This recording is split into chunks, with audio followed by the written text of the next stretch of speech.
because today this video is about the military not getting paid and how it's affecting my family. I'm missing my husband. I'm missing myself. I'm missing home.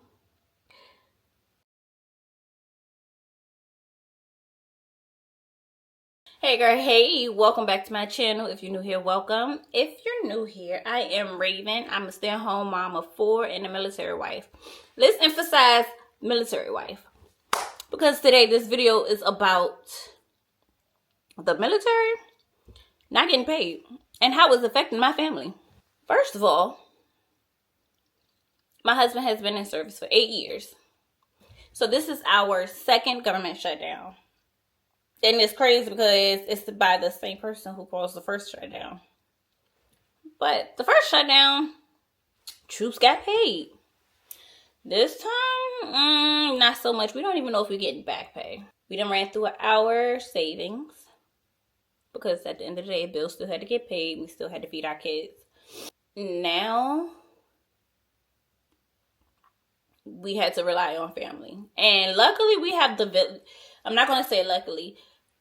Thankfully, we have the village we have because they're so supportive. My family and my husband's family. Let's just set that straight. Like, we've since day one, me and my husband have been together for 12 years. We've had the best village behind us. But this time, it's getting to the point we have to choose between bills and food.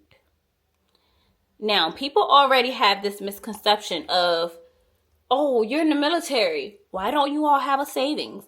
Y'all should have a savings for stuff like this. Y'all should have this. Y'all should have that. Baby, we are normal people just like the rest of y'all. Okay? The military doesn't get paid a lot of money. Yes, we have housing. But is it the best housing? Maybe not. Are we grateful? Of course. We have a roof over our head. We have a home for our kids.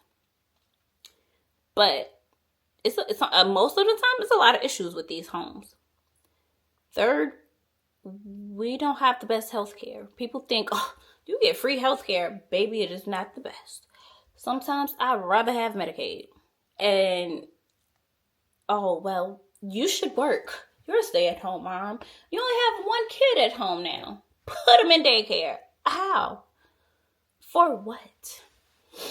Do y'all know how much daycare costs? Now, daycare is in the civilian world is already expensive. The military, the daycares on military bases are even more expensive because it goes off of both parents' income. And every time my husband gets promoted, oh, you best believe they want their piece of that too. So the higher his rank, the more money they want. Now, I don't want to come on here and come across as ungrateful for anything, because I'm grateful for everything. I'm grateful for the fact that we even have a roof over our head, and the fact that we are able to feed our family. It's just, we shouldn't have to have troops go to food pantries. We shouldn't have to reach out to companies to try to get our bills extended because we can't afford to pay them. We shouldn't have to worry about receiving property that belongs to us. We shouldn't have to worry about the teachers getting paid, because yes, the teachers that work at these schools on military bases, they're not getting paid. A lot of people who work for that has military contracts aren't getting paid.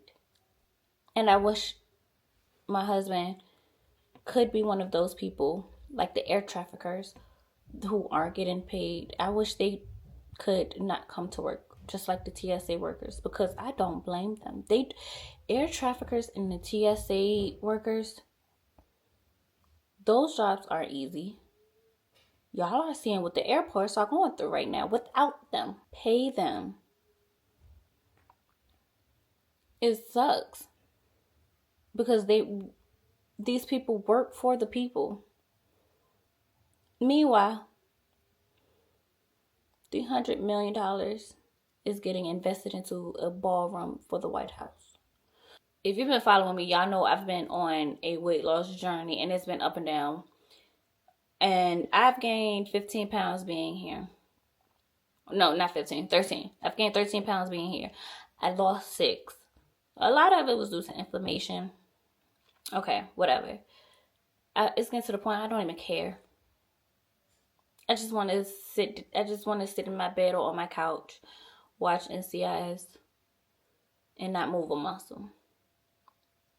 But I can't do that. It's depression. And unfortunately, the way I cope with my depression is just being lazy and eating. But I can't do that. You know why? Because I have kids. And because I don't have a vehicle, I have to walk my kids to school every day. Pick them up every day. We walk. Their school is a little over a mile away, and they have to walk. Rain, sleet, and snow. And it's been raining a lot.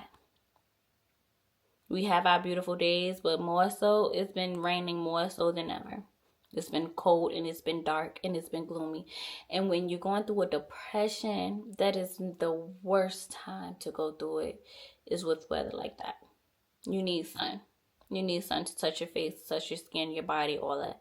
And I ain't been getting it. I haven't been the best mom. I've been very much irritable. And I apologize to my kids every day. Because they don't deserve it. I'm missing my husband. I'm missing myself. I'm missing home.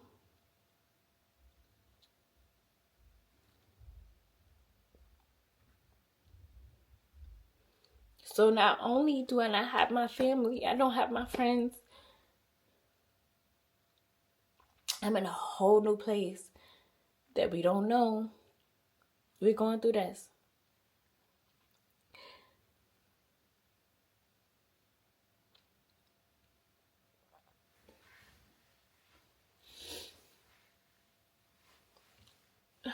And I want to say it's going to get better. I don't know if it's going to get better. I have faith in God, yes. But when you have to make choices where it comes to feeding your kids or paying a bill so that we can keep in contact with family back at home, it's a struggle. And it's a struggle because my kids already miss home.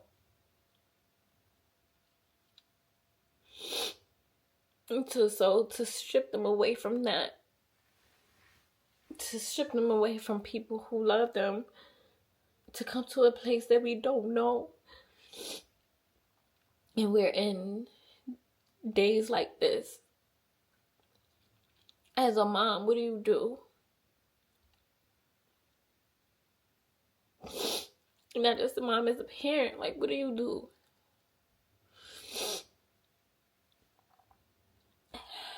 All I can do is love on them and continue to take care of them and tell them it's going to be okay. But I don't even know if it's going to be okay. You have my oldest, she's old enough to know what's going on. And she studies this. My oldest, she's into politics, and she's only 12. She keeps up on the news. She keeps up with everything. So she knows. And she understands. But at the end of the day, she's still a kid. And so there's things she wants. There's things she wants to get. There's things she wants to do. And places she want to go. The shutdown is affecting the people who work the hardest to keep the country running. Meanwhile, the people who are pointing fingers at each other are still living their everyday lives. They don't have to make the tough decisions that we do for an everyday basis. Yes, they have to make tough decisions, but not decisions like this. So that's the update on the journey of living in Germany while going through a government shutdown. But I'm thugging, y'all know. I don't do this crying stuff on here. Like, wipe my face, my nose. I got a little snot. Fix my wig. My wig is a mess. I don't care. I'm thugging it the best way I know how. The only thing I can ask for y'all to do is continue to watch my content, continue to push, like, and subscribe, and just continue to watch, just continue to support us so that I can support my family, because I don't want to ask anybody for anything. No handouts, nothing. I just ask for prayers and support. Good prayers. And I don't normally ask people for prayers, because my mama always said not every prayer is a good prayer. But baby, I need every good prayer for my family and for all of the federal workers, all of the troops. And continue to support us. And again, don't forget to push, like, and subscribe so y'all can keep up with this chaos. And get ready for the next video. I love you guys.